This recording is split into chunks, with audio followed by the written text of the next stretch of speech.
Hello, everyone, and welcome to a new episode of Redesign Your Life Today.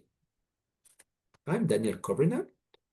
I'm a mental fitness coach, and this podcast it's about transformation. It's about showing everyone that transformation is possible at every moment in our life. So my guests are human beings who had big transformations in their lives and who are passionate about helping others transforming their lives. And today we have a very special guest. It's Kimberly Collins, and I'm so pleased to have Kimberly with us today. She has a quite fascinating story, but I'll let her talk about this. But she now is an Enneagram consultant, and she's helping companies and executives to really get more social awareness and self-awareness to make the changes which are needed for them to live the most fulfilling life. I will leave it to that stage. And now, Kimberly, welcome to this program. And so happy to have you on board. And if you want to kind of expand a little on this very short introduction. Absolutely. Thank you so much for having me on your podcast. Like Daniel said, that I am a leadership coach and an Enneagram consultant, and I work with teams and leaders on how they can improve their self-awareness and their social awareness, and how this will improve the harmony and productivity in their workplace. But I got to the Enneagram by way of necessity in my own life. I was part of a co-founding duo that started a large orthodontic practice. And I found myself at a point where I had three little kids at home. I had 35 employees. I was doing finance and insurance and hiring and firing. I had thousands of patients, throw COVID in there, and I was burning out at an incredible clip. And I had a friend introduce me to the Enneagram, maybe as a way to help me kind of manage my own habitual patterns that were leading to burnout. And I found that it was incredibly helpful. I could see how thought processes and beliefs that I had were leading me to take action that was really unhelpful for me. And so I decided to look a little deeper. I got certified in the Enneagram. I started coaching my staff on how to use the Enneagram. I wrote a book to help them maybe reference information about themselves and each other during the workday. And now this is what I do full time. And I go in and I talk to teams and leaders on how building that self-awareness and that social awareness really is the pathway to a more productive, meaningful workplace. And it's really a joy to be able to give back in this way, because I think we're all thirsty for more meaning and more connection to the things that we do in our lives, as well as to the people that we do it with. So it's a really meaningful path for me. Well, thank you so much. And this is very inspiring. And, you mentioned now giving back. As I said, this sense of purpose is we acquire a lot of knowledge. We are very fortunate in many ways. And when we can do something which is above ourselves, this is really where things become very different because it's everything. It's about helping others. It's about being of contributing and really, helping people at different levels, so the best level we can. And I'm fascinated with this idea of Enneagram. So can you go a little deeper in this? Because Yeah. it's a new notion to me, Kimberly, I have to say. Yes, absolutely. So the Enneagram is a personality framework. So there's many other personality frameworks out there. Things like MBTI, which is the Myers-Briggs, that was developed on the work of Carl Jung. There is the Colby Index. That's a newer framework that talks about how we like to get things done. And then there's the Enneagram. These are just three of many, many different frameworks that can be used in the workplace that are all built to try to discover different parts about ourselves so that we can make better choices for ourselves. So the Enneagram is a tool that is built on discovering the motivations behind the behaviors that we have. So the motivations that are driving the bus, if we want to say it that way. So Mhm. it's thoughts, beliefs, patterns that we have that are either pushing us forward, but mostly they're holding us back. And so in the Enneagram world, there are 9 types. So there are 9 core motivations. And these core motivations are lenses that we look through at the world around us. So it colors everything that we do, it colors all our perception. And it's not generally helpful, but they are masks and lenses that we developed at a very young age to try to help us gain safety, love, and belonging in our lives. So the point of the Enneagram is not necessarily to discover our Enneagram type, although it is very fun to know what your type is and to see yourself kind of displayed in descriptions and whatnot. But the point of it is to uncover those unhelpful thoughts, behaviors, motivations that are driving our lives so that we can make better decisions. So, in my own personal journey, it was uncovering how I kept jumping in and helping people, even though they didn't ask me for help. And even though I had no capacity to help, but this was a pattern that I kept doing over and over and just found myself burning out at a very rapid clip. So the point of the Enneagram is, again, actually just self awareness and social awareness, but it's a great shortcut. We can improve our self awareness and social awareness through therapy or journaling or whatnot, or we can take some of these personality frameworks to help kind of take a quicker step into a higher level of growth. Wow. This is really fascinating. And I heard you mentioning that there are like 9 types. I don't know if we have time, but can you run us through a little bit over this 9 so that our listeners have an idea and I have an idea as well? Yeah, sure. Absolutely. I'll give you a very quick overview. Yeah. It's the Enneagram is a fantastic framework. It has a lot of complexity to it. So I will just go into very general. Sure. But like you said, there are 9 types. So if we start with our type 1, the moniker is the perfectionist, our strict perfectionist, and they have a fear that they are bad and they have a desire to be good. And so this is what's driving their life. And we have our type 2, which is our considerate helper, and they have a fear that they are unwanted or unloved, and they have a desire to be loved and wanted. So we have our type 3, which is our competitive achiever. They have the fear that they are worthless, and they have a desire that they want to be successful. That's what's going to help them not feel worthless. We have our type 4, which is the archetype of the tortured artist, but they are a unique individualist. And so they have a fear of being ordinary and plain and mundane. That's going to make them feel worthless. And their desire is to be their unique, authentic self. We have our type 5, which is our quiet specialist. So this is somebody who has a fear of being inundated or seen as incompetent, but really it's about their energy being depleted and a desire to be competent and be able to handle the world around them. We have our type 6, which is our loyal skeptic. This is somebody who has a fear of being abandoned, and they have a desire to find that perfect level of support in their lives. We have our type 7, which is our enthusiastic visionary. This is somebody who, uh, though they are the happiest people on the Enneagram, they are also the people who have to be happy. So they have a fear of being trapped in emotional pain, and they have a desire of actually feeling contentment and support in their lives. And then we have our type 8, which is our active controller. This is somebody who has a fear of being controlled and has a desire to be in control of themselves as well as protect the people in their inner circle. And then we have our type 9, which is our adaptive peacemaker. And this is our type that has a fear of conflict to a high degree. No, I don't know any type that loves conflict, but our type 9s hate conflict, and they have a desire of being in connection with others and having peace of mind. So this is just a absolute huge brushstrokes of our 9 types. And we all can have similar flavors to all of these 9 types, but we have one that resonates with us the most. That core fear would be literally the worst thing that could ever happen to our ego. This would be death to the ego. And that desire, we all probably have those desires, but that desire, we think, you know what, if I just got that, I would feel safety, love, and belonging in my life. So we're constantly running after it. Wow. Thank you so much. And you know what? I mean, I'm going to share something with you, Kimberly. Are Yeah. you?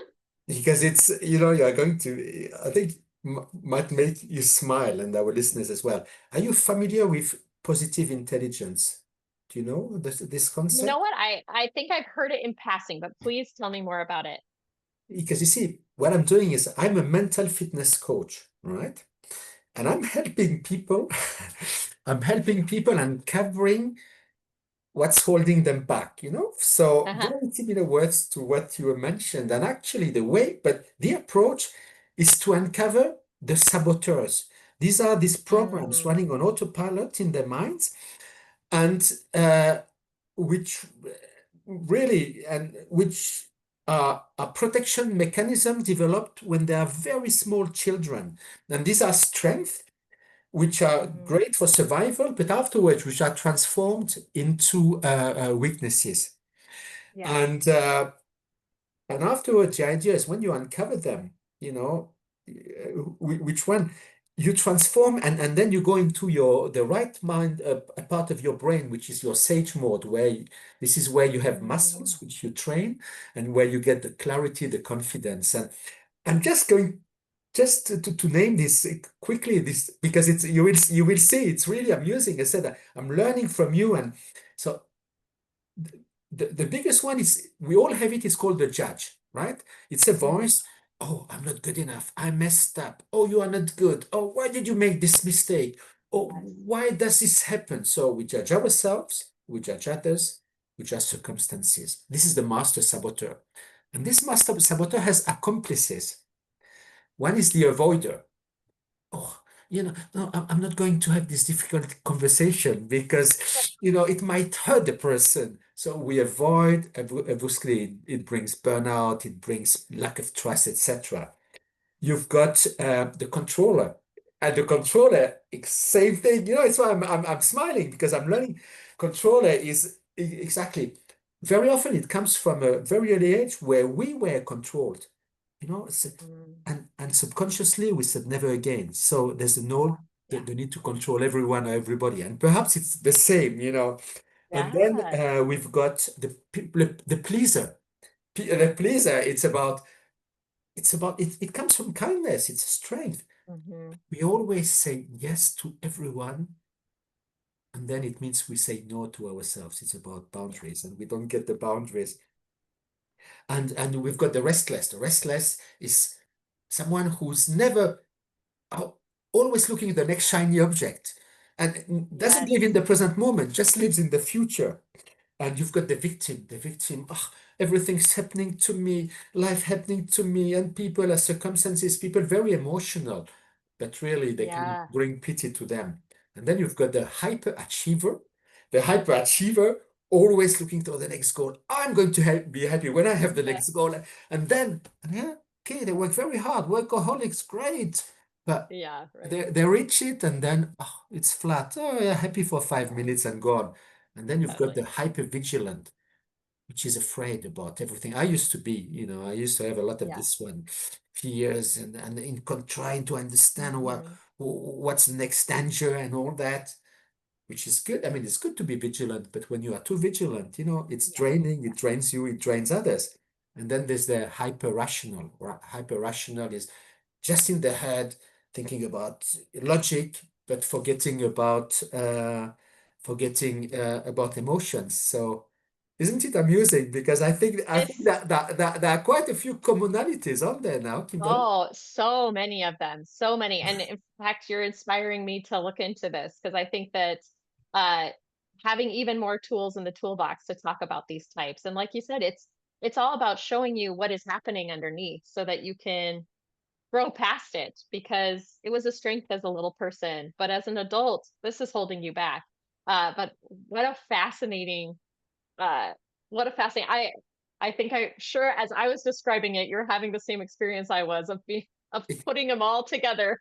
Exactly. I Like was there looking, I it was is. listening to you. It's why I was smiling. You talked about achiever, you Yes. talked about controller. Yeah. So it's and there is a person called Shazad Shamin. He put it together. He's a professor at university in Stanford, and there's over 1 million people who took this test. And yeah, just Yeah. pick it up. I mean, again, it's so much complementary, to That's and so cool. isn't it? You see, sometimes we discover things in a conversation. It's Yes. like, and afterwards, you see, I'm helping people. There's an app there. Every day you go to your app, and then there's a daily focus, and then you do what is called pick your reps. It means that it's like 2 minutes or 5 minutes, or for instance, it's about touch. It could be about touch, about listening, about watching. Mm, The idea is really about being fully mindful, being in the present moment. Every time you have a negative thought, bring back, bring back to yeah. yourself. So, Yes. so Yes. now, and it's about training your brain. So, what about the tools you are using now in Enneagram, Kimberly?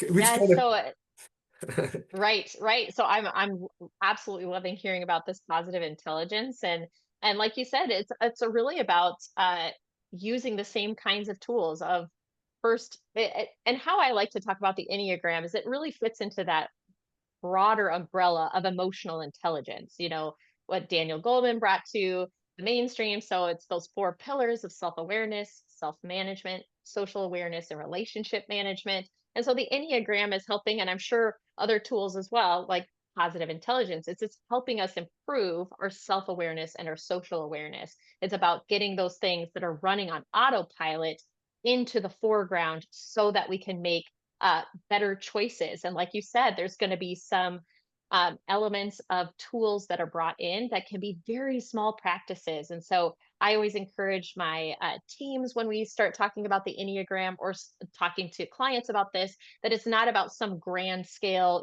clear your calendar, go to a 2 week retreat. It's about taking a small breath before in your car before you go into work and get in touch with what's happening in your head, what's happening in your body, what's happening in your emotions, and seeing if there can be any comfort that you can bring to yourself. Setting intentions for conversations, especially around values that you are consciously holding instead of habitual patterns. In the Enneagram, we talk a lot about triggers as well, so there's a lot of these what can set you off on that path towards your lizard brain coming out and the prefrontal cortex going to the wayside, and we are now in some kind of unhelpful pattern. And again, it's about trying to say we know those triggers are underneath there. What can we do to get some awareness around that, get some management skills around that, so we don't just grab that lure and we're off. So it sounds very similar, though. Those practices sound it's amazing. exactly, Yeah. and you see, when you talk, it's very, very similar. And to share one of the things, one sentence which really changed my life in a way when I started applying it. It comes from this book which is called The Four Agreements. I don't know if you are familiar Oh, with this. yes. And Yes. and this is the sentence which says, "Don't take things personally." And it's Yeah. like, wow.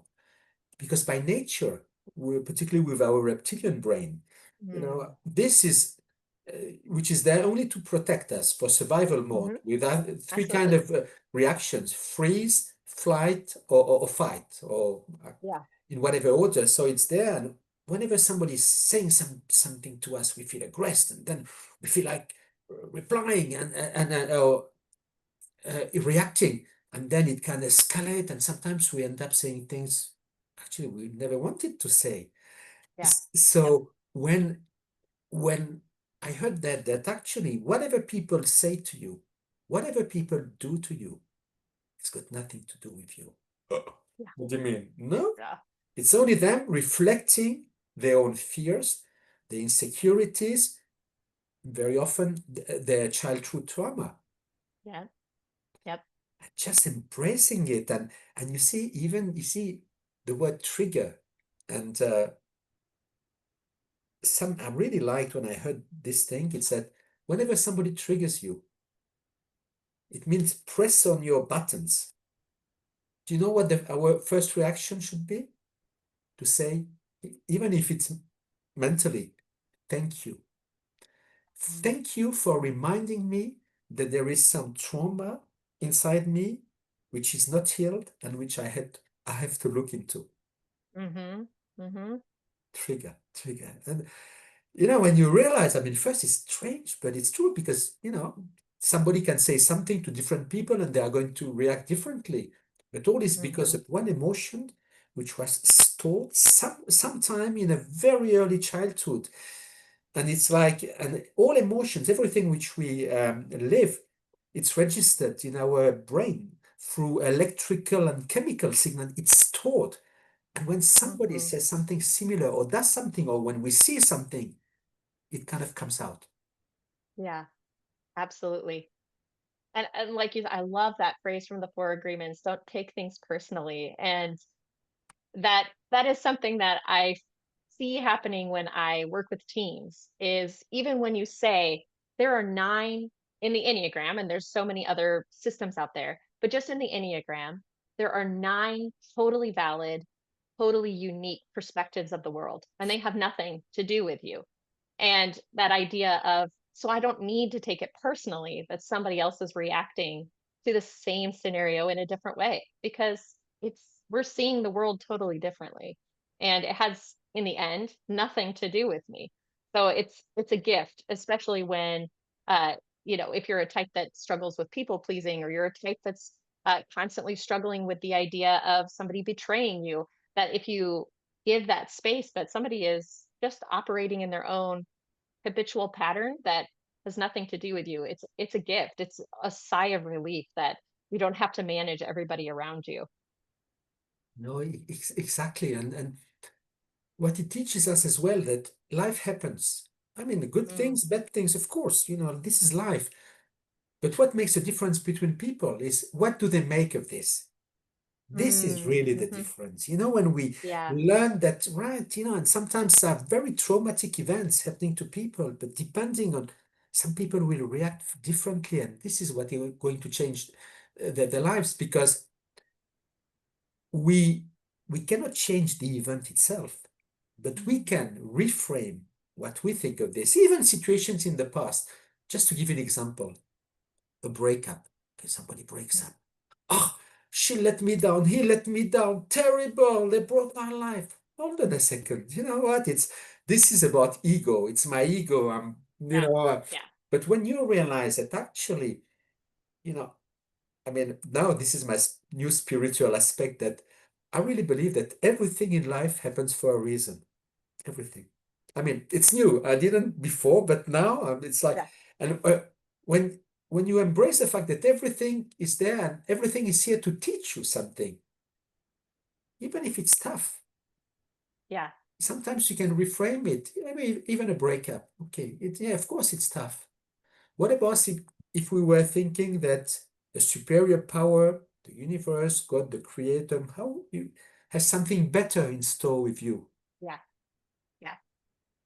Right. Yeah. And even I don't know if it resonates, but it's even in, Absolutely. I think there's a lot of I think there's a lot of peace in being able to look at scenarios instead of railing against it. That shouldn't have happened.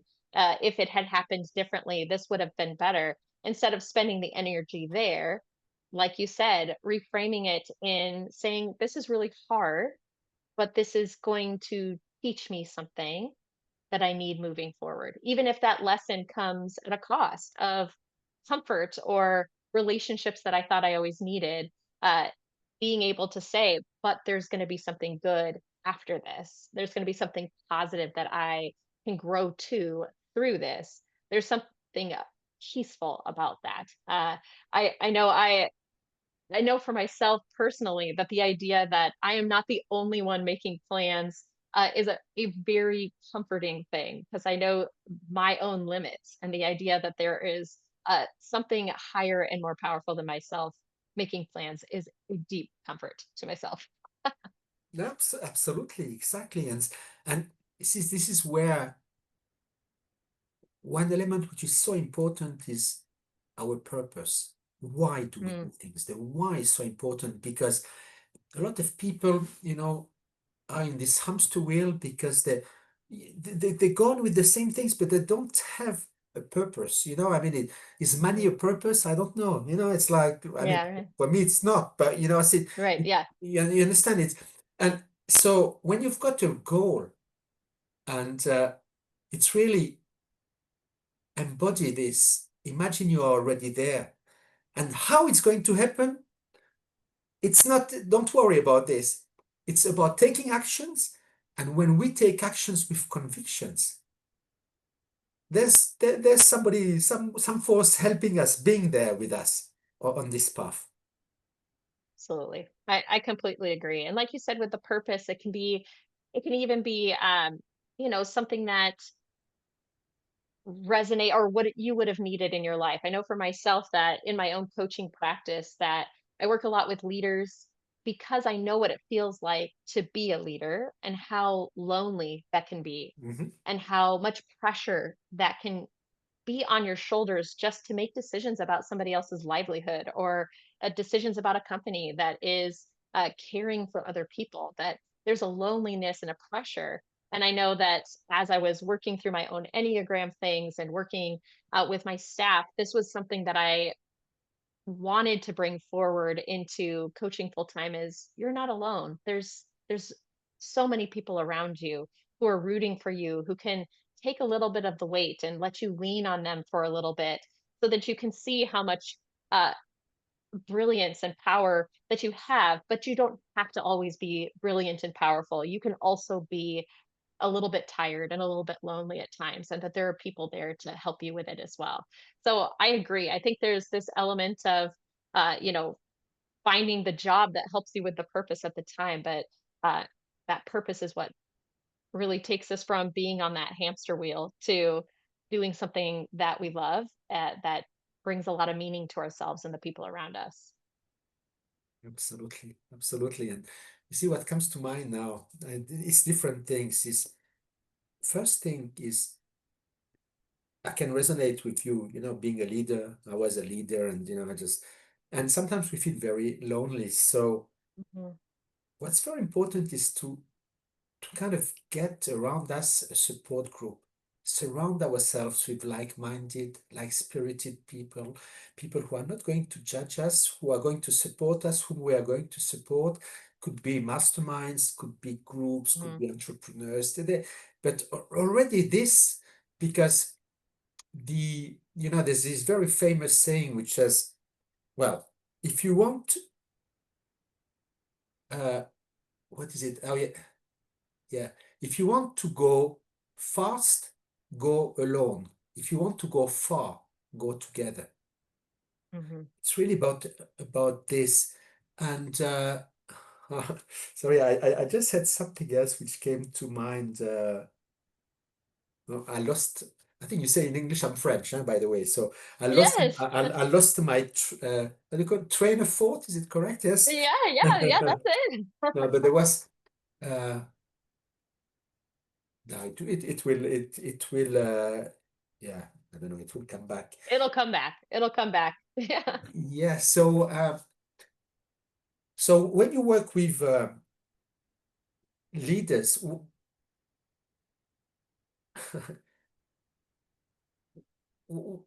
what do you th what what is the thing which is more important for them? What do they really expect, when they start working with you? Which kind of difficulties do they face before they come to you, and how do you help them with overcoming these hurdles? Absolutely. So a lot of times leaders are coming, I feel like with,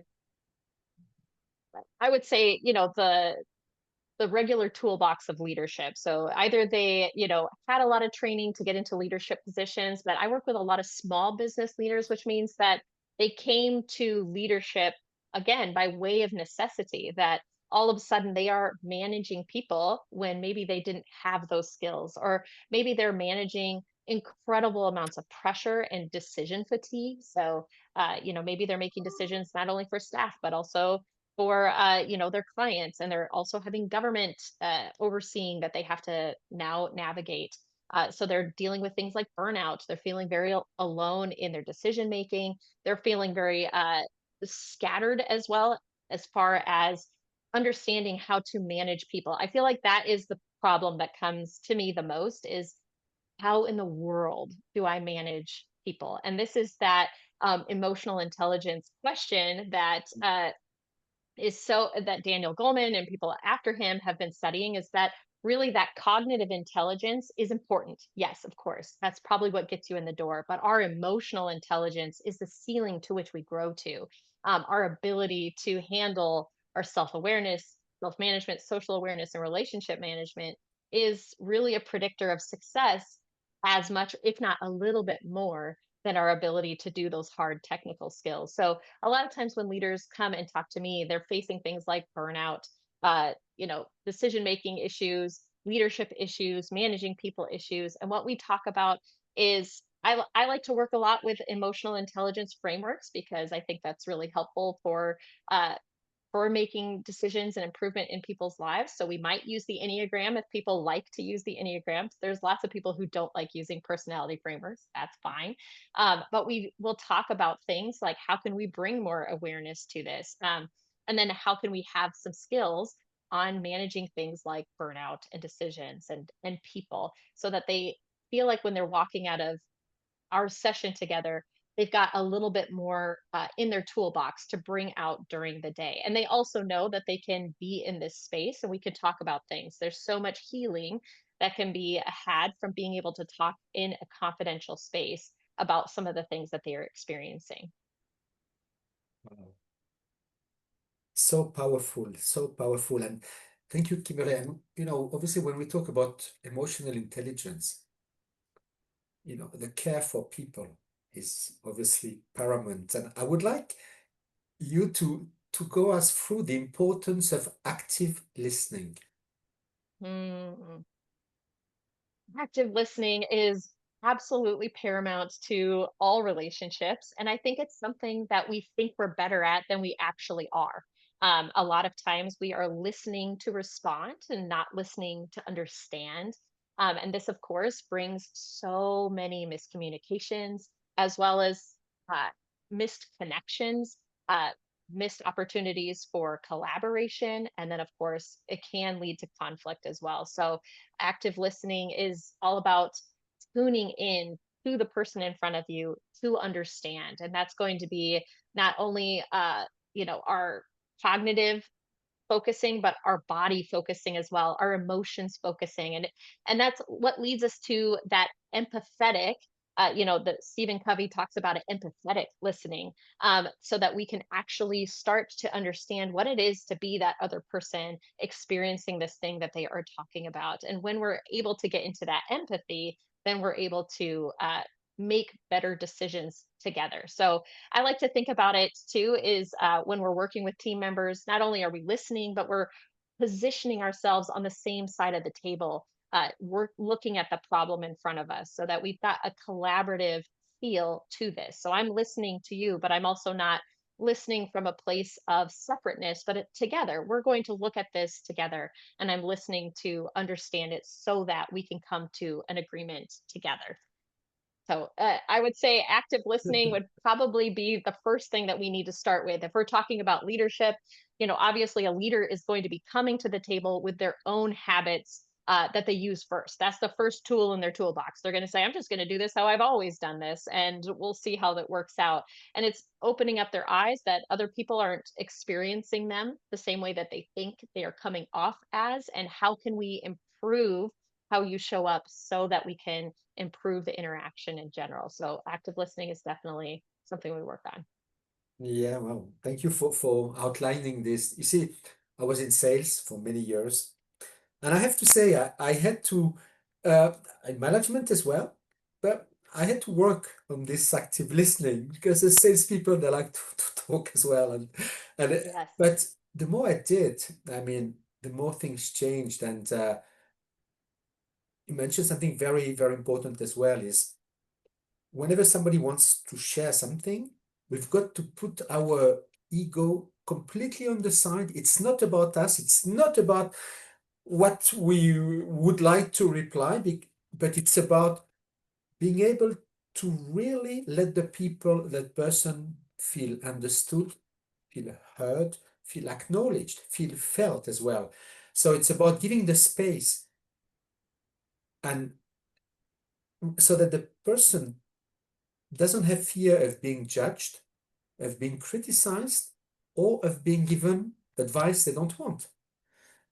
And when we manage to do that, and in coaching is the same, of course, I mean, this is like, it's really, it gives the opportunity for some people, the opportunity to speak out. I wouldn't say for the first time, but sometimes it could be it. And the more people feel that you want to understand, you want to be supportive. This is how people, particularly people who are more shy, or who have been burnt in the past, this is what enables them to get out of their shell. And this is Mm-hmm. how you really bring great teams as a leader, because when you are in a team, when you are managing a team, one thing very important, you are never over the team. You are part of the team. You are Mm-hmm. part of the team, but of course, you as a leader you have as well, one of your remits is to put these teams together, because it's different personalities, it's different times. So and when you do that, and it's about spending time as well with each members of the team individually first, and then afterwards we can iron out differences, and we can get this cohesion where the team can become unstoppable. Mm-hmm. Absolutely. Absolutely. And I couldn't describe it better. And absolutely, the leader is there as kind of the glue and not necessarily as anything over. And like you said, putting your ego to the side. And we can only do that when we know what our ego is and how it feels when it's in charge.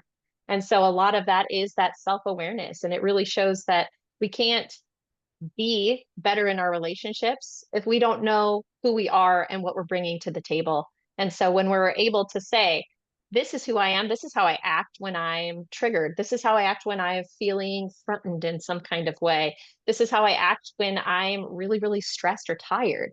If we're not able to figure out what those triggers and cues look like, we can't set it to the side and be present with somebody else. But when we're able to do that, then that's when the real connection can start. Absolutely, exactly.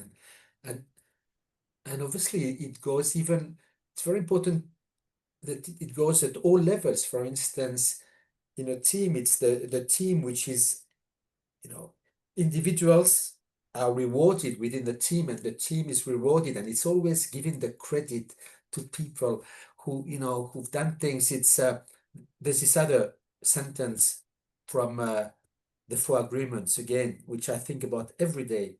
Be impeccable with your word. Be Mm, impeccable with your word. It means it's not about not lie. I mean, for us, yes, not lying, sure, but it's about not gossiping. You know that every word mm, which we pronounce carries vibrations, and these mm, vibrations goes to the universe and are coming back to us as well. So we've got to be very careful, because the way we talk comes, when we say something, we are talking to ourselves. We are, without knowing it, we are, I just say, registering things in our subconscious mind. yeah, absolutely. Absolutely. Not to mention it sets up who we are. It's our thinking patterns out loud coming back then and in this reinforcing loop. And how we treat ourselves is how we treat others, and how we treat others is how we treat ourselves. And uh, they are self-correcting cues as well. So it should be something that we're really aware of. That the the worst way we treat someone else is how we treat ourselves and how we are asking to be treated. And Exactly. Thank you so much for mentioning this. And now I remember what I had in mind before. You see, you said sometimes, yeah, I mean, leaders, sometimes, of course, they make mistakes. We all make mistakes. But the idea is that we need to accept the fact that we're not perfect. Perfection doesn't exist. We're human beings, and it's Mhm. fine, of course, to make mistakes. Afterwards, we don't want to repeat them, etc. But the more we practice what I would call self-love, And Mm, it's really understanding us the way we are, accepting us the way we are, being kind with ourselves as well, of course, in, but as well with the willingness as well to learn and grow at every stage mhm, in our life. The more we do this work on ourselves, the more it's going to reflect onto others, because our relation with others is a mirror of who we are. And when we do this, and I would say another very important point is to be when you talk about self-awareness, Kimberly, for me, it's as well about understanding what our core values, imagine we are stripped of everything in our life, what would still be who we are? For me, it could be mhm, about kindness, integrity, mhm, empathy, respect, for instance. These are some of my mhm, words, and when you've mhm, got that, and when you live your life, I mean, privately or in business wise, in congruence with who you are. This is what I would call authenticity. This is mhm, where, you know, things can't go wrong, because anyway, even if it doesn't resonate with other people, it's absolutely fine. If we are aligned with who we are, and if our teams are aligned, and it's why this vision in companies, there's a mission, there's a vision, etc. mhm, Everything needs to be aligned at all levels, and there's a need to communicate this. And when it's done properly, and it always comes from the top of the company, this is how mhm. great things can happen. Absolutely. Absolutely. And I absolutely agree with the core values as well. I think that's something that uh, as coaches and working with clients, that this is something that spending even, a session or a few minutes to say, like you said, when it all goes away, what's left behind? Who is you? And there's so many exercises out there. I know Brene Brown has one that I love, a values exercise of going through and discovering what your values are. Then you can come back to those times when you were tired and you don't know how to make this decision. But, well, these are my values. So this is how I'm going to weigh this. Is this value respectful to myself and to others? Is this value holding integrity? Is this value showcasing love and connection with other people? And if the answer is yes, then great, let's move forward. If it's not, then we need to go back to the drawing board and start again. So, like you said, we are human. We're not going to be perfect. And I think perfection is a bit of a siren call. It says something like if you were perfect, you'd never be insecure or out of control. And of course, that's not possible. So what's left behind is saying we are imperfect, and all we can do is our best, which is living by our values and trying to uh, boil our actions and our decisions down to those. Absolutely. And I don't think I mentioned it today, but I used to be a big perfectionist, and it was like I needed to have everything right, the presentation. And I thought it was great, when people were asking, I mean, many years ago, okay, what's your strength and what's your weaknesses? I said, Yeah, I used to say perfectionism is a weakness, thinking actually, but it's the strength. But now, yeah, yeah, yeah. but I realized that I wasted a lot of energy on things which were without, purpose, a lot of time. It was kind of burnout. And now this is where I really changed in the way that I know that I cannot control the future. No way. Mhm. I can only control my actions today, right? Yeah. So I'm doing the best, but without being linked or hooked to the outcome, because I don't know, of course. And and then the idea is really, personally, I'm letting go a lot, Mm, letting go, because I do my best, but afterwards I know things are not in my hands, and I'm not going to force the destiny. And this has changed a lot my approach, being much more calm and serene, and less mhm. worried as well about the future. Absolutely. And I think it's a practice that uh you know we all are trying to implement more and more. But like you said, perfectionism feels like a strength at a time. Just like rigidity feels like strength, but really it's very weak. That rigidity and holding on so tight is a weakness. If you think about muscles and whatnot, that a frozen muscle is a very weak muscle.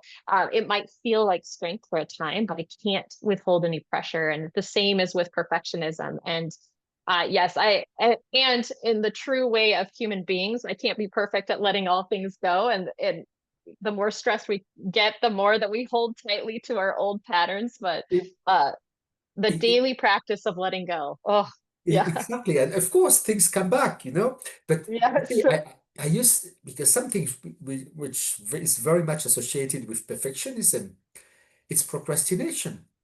Because Yeah. why? Because, and I can tell you, I was a big procrastinator in many things because you think you are never ready. So you need something more before you start. So what happens Yes. is you never start, or you start very Yes. late, or you do things at the very last minute. And so now, you see, and for everybody listening, I've got a little tip which I really apply, and I can tell you it took time, is that this is this famous general rule of 80% Pareto rules, 80-20.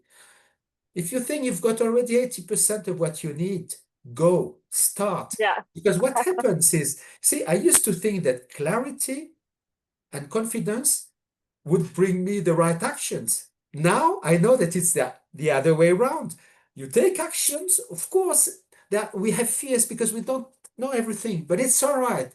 And as soon as we get going, we are going to learn. Very often it's going really well. Hmm. Sometimes you need to change, but all these experiences, this is what's going to bring us the clarity and the confidence and the results. Absolutely. And I think too that that idea, like I need to wait till I'm ready, is a mistrust or a distrust of ourselves that we could handle what life throws at us when we start moving. And really the opposite, like you said, happens is that as we start to take action, we realize that we have more adaptability in our toolbox than we thought we did. And we actually are way more resilient than we think that we are. And that when life throws us feedback that says we need to change, that we can actually change our course and what we're doing. And so there's a little bit of having to just, like you said, 80% go. Yeah, exactly. And you see this other concept which changed with me because I was, a non-religious person, but because I was not brought up in a religious environment. But now I'm having faith, and faith, I mean, in a superior power, these are changes, but as well in myself in terms of, and I really encourage everybody to believe that we are born perfect, actually. We've got Mm, everything we need. It's just that perhaps with our early education, we there are some like shadows which arrive, which are not us, these limiting beliefs that come mhm. from our upbringing. When we are children, we say, "Oh, I'm going to be an astronaut, I'm going to be a dancer, I'm going," and we believe it, of course. Yeah, And yeah, afterwards, people say, "Oh, no, you've got to be yeah, reasonable. okay. You can't do that." So actually, it's all these little voices which, again, Mhm. we've got to understand that it's not us. And sometimes we spend the first half or at least the very first years of our life to learn things. And afterwards, we learned how to deprogram it and how to reprogram and rewire our subconscious mind.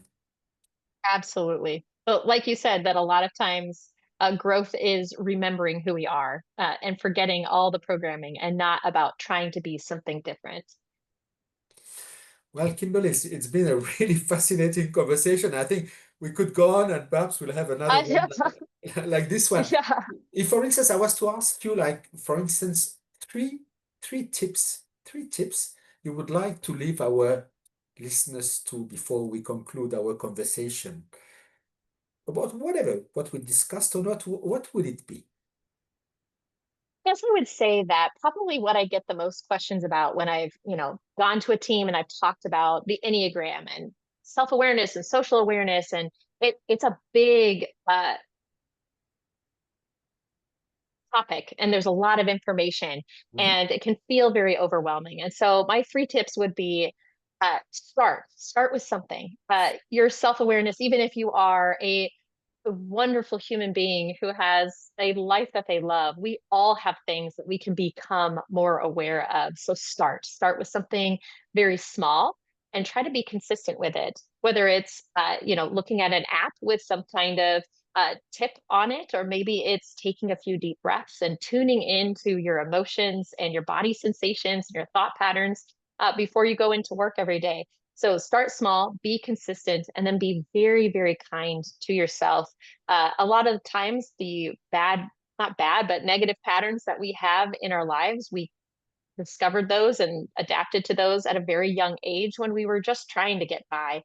So being gentle with ourselves and giving us ourselves compassion is, again, that way that we're going to grow. So start small, be consistent, and be compassionate to yourself. That'd be what I'd leave you all with. Thank you so much. I have to say, I fully resonate with this. You see, there's this notion of you know being kind with our inner child. And that, Mm, sometimes our inner child is mhm. there. This is the little boy or little girl who was hurt, and it's about Yeah, holding their hands, telling them they feel safe, and that everything's going to be fine, and that they are loved and they are looked after. yeah, absolutely. Absolutely. So thank you so much. And Kimberly, when our listeners would like to, if they wish to contact you, to work Yeah. with you, what's the best way? Yeah, you can check out my website, which is enneagramreflections.com. And it Enneagram has all my reflection. yeah, it's got all my contact information on there. You can also check me out on Instagram with the same handle, Enneagram Reflections. Well, look, it's been absolutely fascinating, and thank you so much. Really, I love these conversations. It's because and I hope our listeners here, got some interesting tips out of that, some nuggets, because there's a lot. And please, everybody who is listening, listen again. It's just sometimes there are a lot of things, and you see what we do, why we do this, why I'm doing this podcast and our guests, it's really to share with others. It's about them getting, perhaps getting some motivation to do changes. So please do not hesitate to share this episode with other people, because you see, somebody might need it, and who knows? But thank you very much for everybody for being with us, and again for Kimberly for her time. And I'm going to say bye and see you at the next